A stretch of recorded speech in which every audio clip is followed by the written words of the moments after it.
Cette leçon traite de la notion de pression. Par définition, la pression est le rapport de la force divisé par la surface sur laquelle elle s'exerce. Plus précisément, on fait en fait le rapport entre la force perpendiculaire à la surface par la surface à la limite lorsque cette surface, cet élément de surface tend vers zéro. Et donc la pression en un point Q qui a comme coordonnées x, y, z est la limite lorsque la surface tend vers zéro du rapport de la force perpendiculaire divisée par la surface. L'unité de la pression est le pascal, qui sont des newtons par mètre carré. Nous verrons dans le chapitre consacré à la chaleur que la pression résulte de chocs moléculaires sur la surface. La pression est donc une force interne aux différents corps liquides et gazeux, mais aussi dans les corps solides lorsqu'on traitera les électrons qui se baladent dans ce corps solide comme étant un gaz d'électrons. Sans entrer donc dans le détail microscopique de l'origine de la pression, essayons de voir ce que dit l'équation Newton si dans un corps il existe une pression. Par la pensée, imaginons un petit cube de côté des x, des y, des z et qui a donc 6 faces. Le cube est centré au point x, y, z. Essayons de calculer la force dans la direction x sur les deux faces qui sont perpendiculaires à l'axe x. À gauche, j'ai la pression en x moins dx demi au point y et z multipliée par la surface qui n'est rien d'autre que dy dz et cette force s'exerce dans la direction x.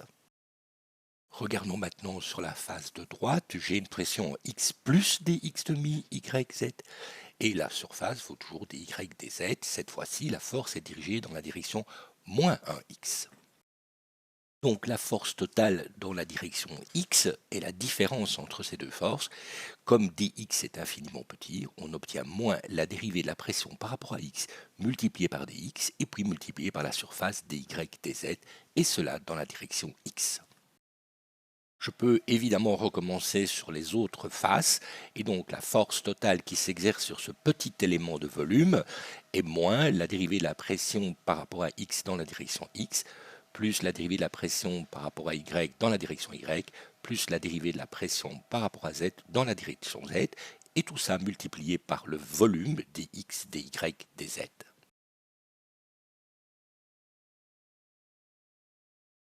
Cette expression qui consiste à dériver dans les trois directions et qui donne à ce moment-là un vecteur dans les différentes directions s'appelle le gradient de la pression et est noté symboliquement par un triangle surmonté d'une flèche pour rappeler que c'est un vecteur, et on indique qu'il s'agit du gradient de la pression grand P. Le gradient a cette propriété particulière d'être perpendiculaire aux surfaces où la pression est constante.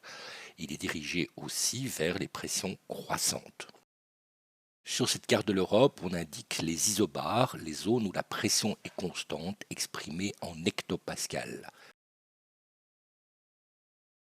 Donc la pression engendre une force par unité de volume.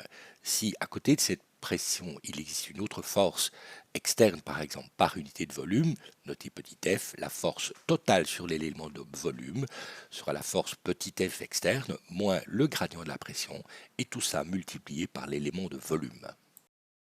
On a donc la force qui va apparaître dans l'équation de Newton. Reste à calculer la masse fois l'accélération. La masse n'est rien d'autre que la masse par unité de volume, multipliée par le volume dx, dy, dz, multipliée par l'accélération, qui est la dérivée de la vitesse de ce petit volume par rapport au temps. Donc l'équation de Newton en présence d'une pression, c'est-à-dire une force interne, et d'une force externe par unité de volume, s'écrit la masse par unité de volume multipliée par l'accélération de ce petit volume est égale à la force externe par unité de volume moins le gradient de la pression. À l'équilibre, l'accélération est nulle et donc le gradient de la pression doit être égal à la force externe par unité de volume. Prenons un exemple simple, la gravitation, le poids. La force par unité de volume est ρg. Et donc le gradient de la pression doit être égal à moins ρg en z, puisque l'accélération est dirigée dans le sens vertical vers le bas. Donc la pression augmente en allant vers le bas dans la direction moins 1z. comme le gradient de la pression n'est dirigé que suivant un z, cela veut dire que la pression augmente lorsque z diminue, c'est-à-dire lorsqu'on va vers le centre de la Terre, verticalement vers le bas, ce qui signifie aussi que la pression est constante sur des plans horizontaux. L'équation sur la pression est donc extrêmement simple. La dérivée de la pression suivant z doit être égale à moins ρg, et donc la pression augmente linéairement avec la profondeur.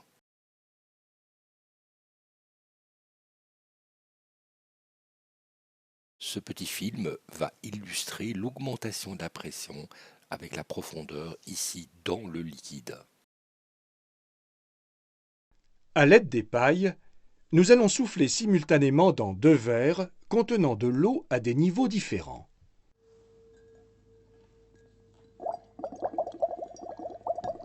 Nous constatons que les bulles s'échappent toujours de la paille qui est plongée dans le verre le moins rempli.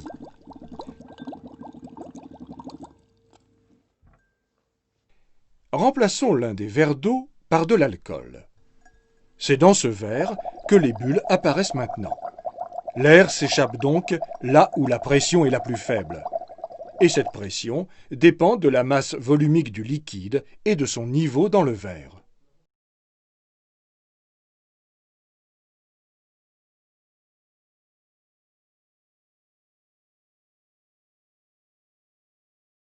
Une des conséquences fondamentales de cette augmentation de pression avec la profondeur est la poussée d'Archimède. Imaginons un bloc, ici le petit cube en verre, plongé dans un liquide. Je peux calculer la pression qui s'exerce sur la face supérieure de ce cube et sur la face inférieure de ce cube, puisque je sais que la pression augmente avec la profondeur. La pression sur la face supérieure, P1, est égale à la pression P0 qui se trouvait à l'interface du liquide et de l'air, plus ρ g H1. La pression à la face inférieure est égale à P0 plus ρ g H2. Donc j'ai une force qui est égale à P0 plus ρ g H1 fois la surface qui est dirigée verticalement vers le bas sur ce cube, et j'ai une force qui est P0 plus ρ g H2 fois la surface S qui est dirigée verticalement vers le haut. Donc la force totale qui s'exerce sur cet objet, ce petit cube plongé dans un liquide, est égale à ρ fois g fois le volume de ce petit cube qui est plongé dans le liquide. Et cette force est dirigée verticalement vers le haut. Donc on obtient le résultat d'Archimède. Tout corps plongé dans un liquide subit de ce liquide une force verticale vers le haut qui est égale à la masse volumique du liquide fois petit g fois le volume du corps plongé dans le liquide.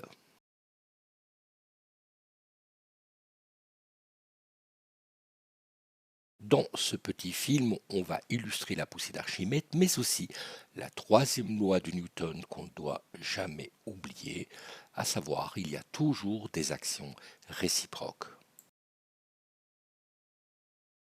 Sur une balance à plateau, on a placé un verre d'eau équilibré par des masses marquées. Plongeons un doigt dans le verre, sans toucher les parois ni le fond. La balance est déséquilibrée. Une force supplémentaire agit donc sur le plateau. Le doigt plongé dans l'eau reçoit de celle-ci une poussée d'Archimède dirigée vers le haut. D'après le principe des actions réciproques, le récipient développe sur le plateau une contre-poussée, ce qui l'entraîne vers le bas.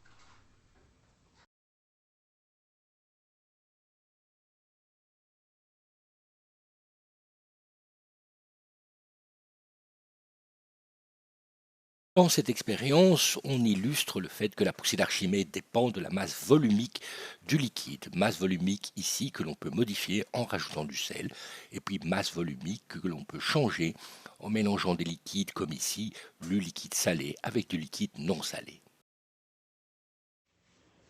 Dans un récipient transparent contenant environ un tiers d'eau, on dissout du gros sel, jusqu'à l'obtention d'une solution saturée.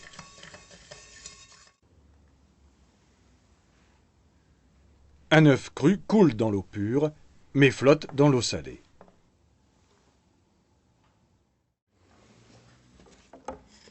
Pour réaliser une couche d'eau pure au-dessus de l'eau salée, sans mélanger les deux liquides, on utilise une planchette et une baguette de bois ou de plastique.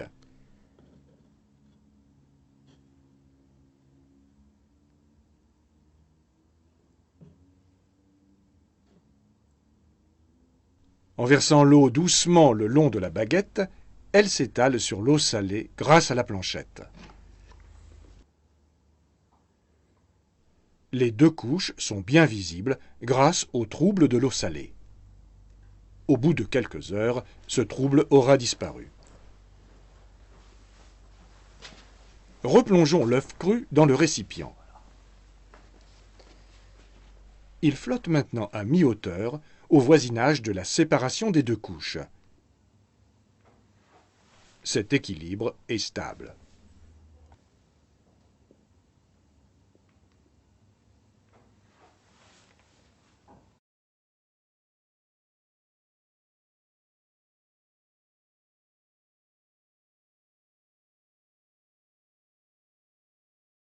Dans cette expérience, on illustre le fait que la poussée d'Archimède n'existe que si le liquide entoure complètement l'objet. S'il n'entoure pas complètement l'objet, il n'y a pas de poussée d'Archimède. Plaçons une balle de ping-pong dans un entonnoir. Versons de l'eau dans l'entonnoir tenu au-dessus d'un récipient de récupération. La balle de ping-pong ne flotte pas à la surface de l'eau. Elle reste au fond de l'entonnoir et elle obstrue, plus ou moins bien, l'orifice d'écoulement de l'eau.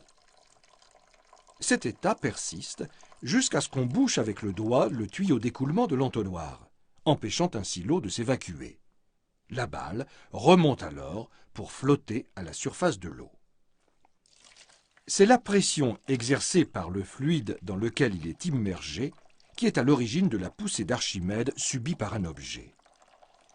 La balle de ping-pong, bloquée au fond de l'entonnoir, n'est pas entièrement immergée dans le liquide, car il n'y a pas d'eau en dessous. L'eau s'évacue par le tuyau d'écoulement. Dans ces conditions, la balle de ping-pong reste sous l'eau.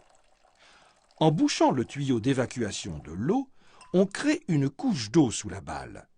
La poussée d'Archimède peut alors s'exercer et faire remonter la balle jusqu'à la surface de l'eau.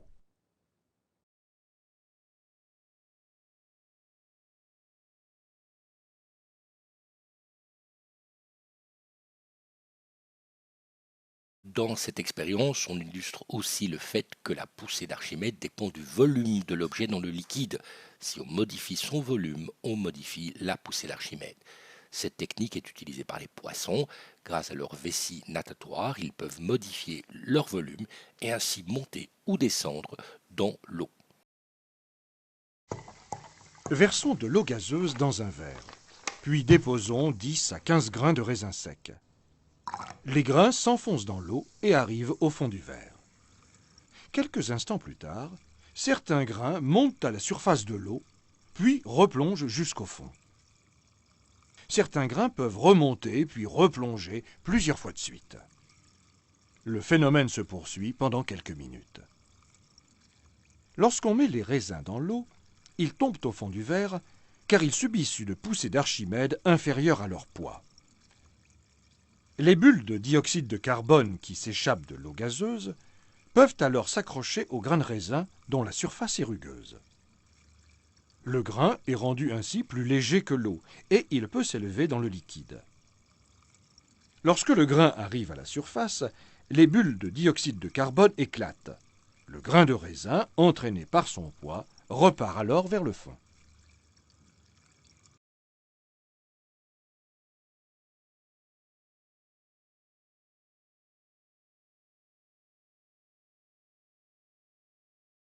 La poussée d'Archimède existe dans tous les liquides, donc aussi dans tous les fluides, donc aussi dans l'air. Cette expérience illustre la poussée d'Archimède exercée par l'air. À l'aide d'un entonnoir, versons du vinaigre dans un ballon de baudruche jusqu'à la partie inférieure de son embouchure. Fermons le ballon par une boucle de ficelle passée le plus loin possible de l'orifice. Ne serrez pas trop, car il faudra pouvoir l'enlever facilement par la suite. Après avoir rincé et séché l'embouchure, versons-y 2 ou 3 cuillerées de bicarbonate de soude ou encore de levure chimique.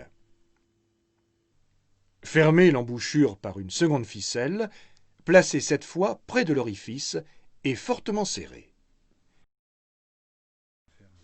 Posons le ballon sur une balance à plateau et réalisons l'équilibre avec des masses marquées ou simplement avec un gobelet d'eau.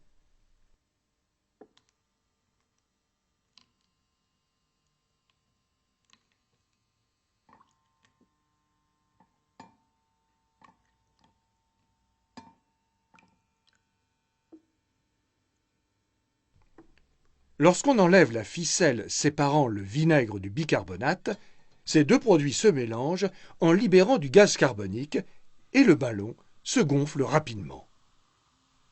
On voit alors la balance se déséquilibrer. La poussée d'Archimède, créée par l'atmosphère sur le ballon, a augmenté avec son volume et celui-ci semble plus léger.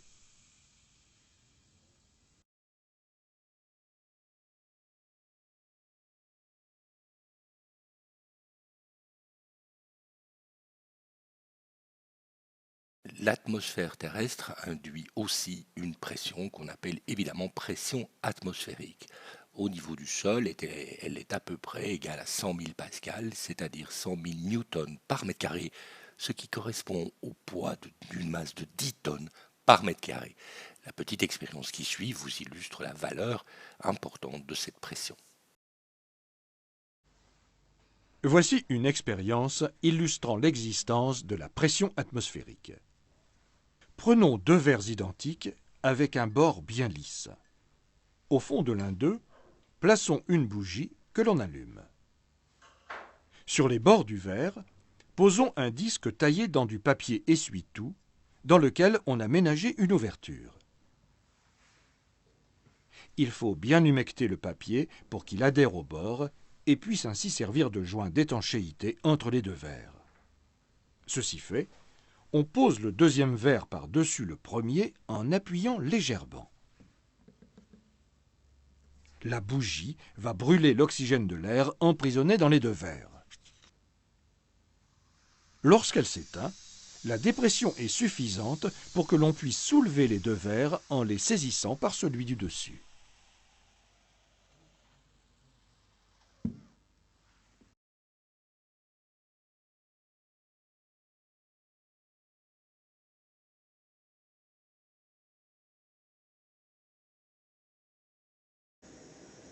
Voici une expérience spectaculaire, mais dont la réalisation exige quelques précautions. Versons un peu d'eau dans une boîte de soda vide. En tenant la boîte avec une pince, on la chauffe jusqu'à porter l'eau à ébullition. L'air contenu dans la boîte se charge alors en vapeur d'eau. Dès qu'on voit la vapeur s'échapper par l'ouverture, on plonge brusquement la boîte dans un récipient d'eau froide, l'ouverture dirigée vers le bas. La vapeur d'eau se condense et la pression dans la boîte diminue fortement.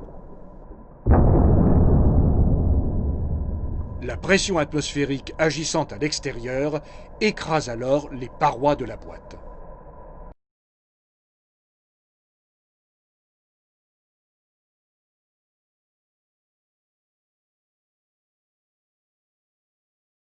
Pour résoudre les problèmes de type Archimède, il faut chaque fois passer par l'évolution de la pression par rapport à la hauteur. Dans ce problème, j'ai un bloc en fer qui flotte à l'interface entre de l'eau et du mercure et on demande le volume de ce bloc de fer qui se trouve dans l'eau et le volume de ce bloc de fer qui se trouve dans le mercure.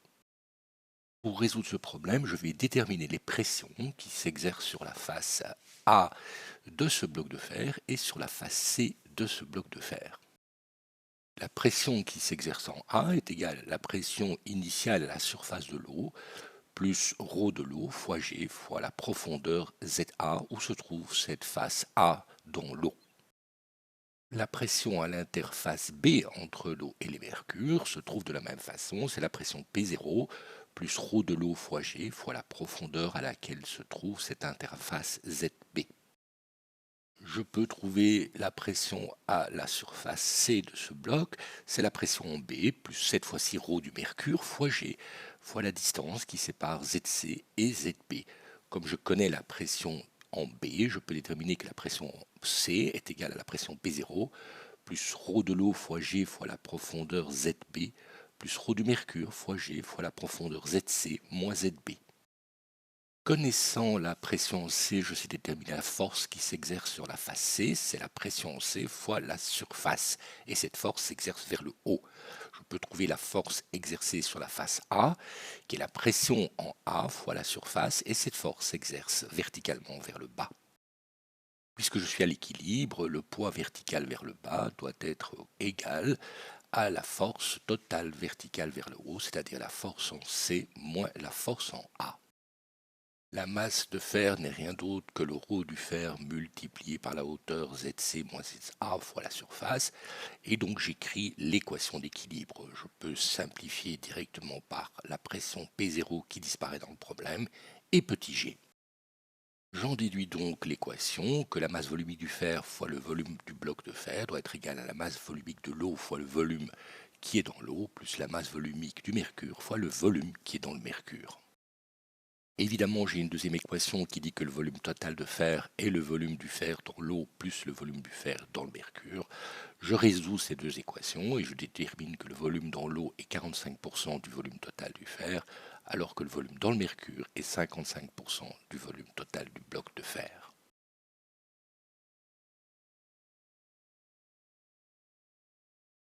L'existence de la poussée d'Archimède est un premier phénomène lié à l'existence de la pression et de l'évolution de la pression due à la gravitation. Étudions maintenant ce qui se passe dans le cas d'un mouvement de ce fluide, de l'écoulement par exemple de l'eau ou du déplacement des masses d'air. Nous avons bien entendu la loi de Newton pour le fluide. La masse volumique multipliée par l'accélération est égale à la force par unité de volume externe moins le gradient de la pression. Mais nous avons aussi la conservation de la masse. Si j'imagine un fluide qui traverse une surface S délimitée par le contour C avec une vitesse V, et que ce fluide sort par une surface S' délimitée par le contour C', je dois avoir que la masse qui a traversé la surface S doit être la même que la masse qui a quitté la surface S'. Conséquence, la masse volumique ρ fois la surface S fois la vitesse V fois delta t nous donnera la masse qui a traversé S. Et elle doit être égale à ρ', la masse volumique prime, fois la surface S' fois la vitesse V' pendant la même durée delta t. Dans ce cours, nous allons toujours considérer les fluides comme étant incompressibles, à savoir que la masse volumique ρ ne change pas pendant le mouvement. Et donc je peux simplifier par ρ qui est égal à ρ' et par delta t. J'arrive donc à une loi qui sera appelée la loi de conservation du débit. La surface fois la vitesse ne change pas, donc la surface S fois la vitesse V doit être égale à la surface S' fois la vitesse V'. Ce débit est en mètres cubes par seconde. De l'équation du mouvement de ce fluide, je peux faire comme dans le cas de l'équation de Newton, multiplier en faisant un produit scalaire par la vitesse. Et j'obtiens alors l'énergie cinétique par unité de volume au point 2 moins l'énergie cinétique par unité de volume au point 1 est égal au travail de la force totale. Ce travail de la force contient le travail de la force extérieure par unité de volume et le travail du gradient de la pression. Le travail du gradient de la pression est égal simplement à la pression au point 2 moins la pression au point 1. Nous allons toujours traiter de force conservative, donc le travail de la force par unité de volume est égal à la différence d'énergie potentielle par unité de volume. On obtient donc une conservation d'énergie par unité de volume. L'énergie cinétique par unité de volume plus l'énergie potentielle par unité de volume plus la pression en 1.2 est la même en 1.1. Ce théorème s'appelle ici le théorème de Bernoulli. Dans les exercices associés au fluide, nous utiliserons uniquement le théorème de Bernoulli et la loi de conservation du débit. Remarquons enfin que la pression qui se mesure en newton par mètre carré est aussi une énergie par unité de volume, donc se mesure aussi en joules par mètre cube.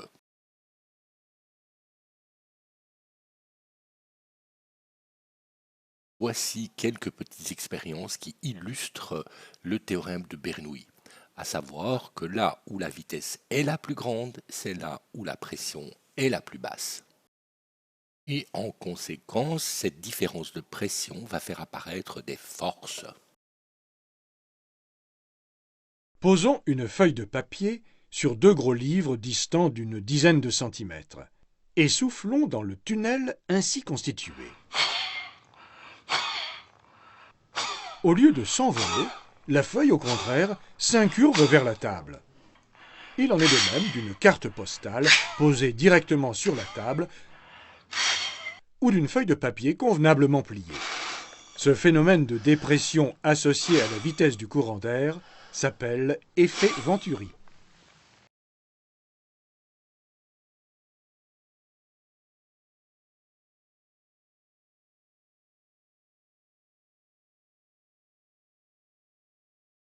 Soufflons entre 2 feuilles de papier tenues parallèlement devant la bouche. Les 2 feuilles se rapprochent, car la vitesse du courant d'air diminue la pression dans l'intervalle qui les sépare.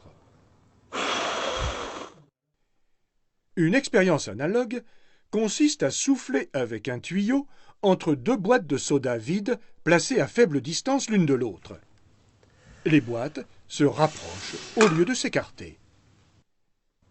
Ces 3 comportements, que l'on appelle paradoxe aérodynamique, sont une conséquence de l'effet Venturi.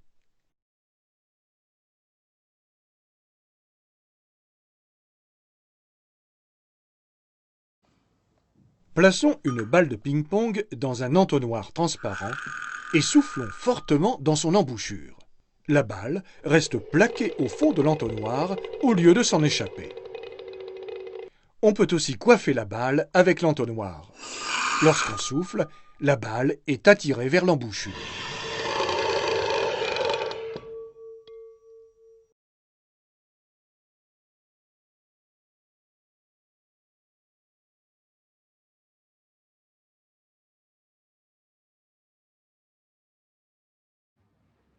Nous allons illustrer le fonctionnement d'un vaporisateur à parfum à l'aide d'une expérience très simple.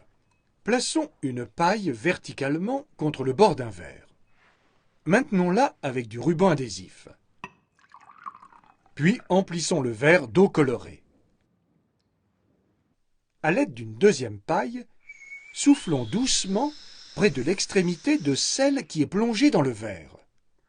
On voit nettement le niveau de l'eau s'élever dans celle-ci. Ceci est dû à la dépression créée par la vitesse de l'air au voisinage de son extrémité. En soufflant plus fort, l'eau sort de la paille et le jet d'air la pulvérise en fines gouttelettes. C'est donc l'effet Venturi qui permet de comprendre le fonctionnement du vaporisateur.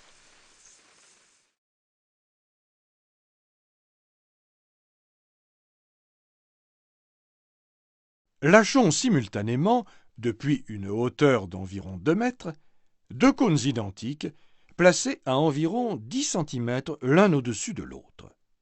Le cône du dessus tombe plus vite que celui du dessous, et il le rejoint à peu près à mi-distance. Recommençons la même expérience. Le cône du dessus semble aspiré par le cône du dessous. En effet, le premier cône crée dans son sillage une dépression qui attire le second.